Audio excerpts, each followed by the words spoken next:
ജയാളിയായ ദൈവത്തെ ആരാധിക്കാം.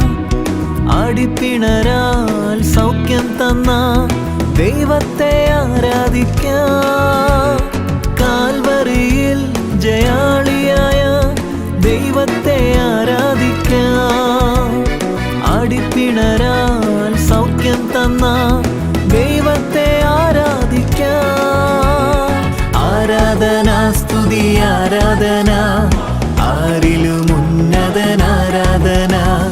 ജീവൻ തന്ന യേശുവിനെ നന്ദിയോട് ആരാധിക്കാം. ആരാധന സ്തുതി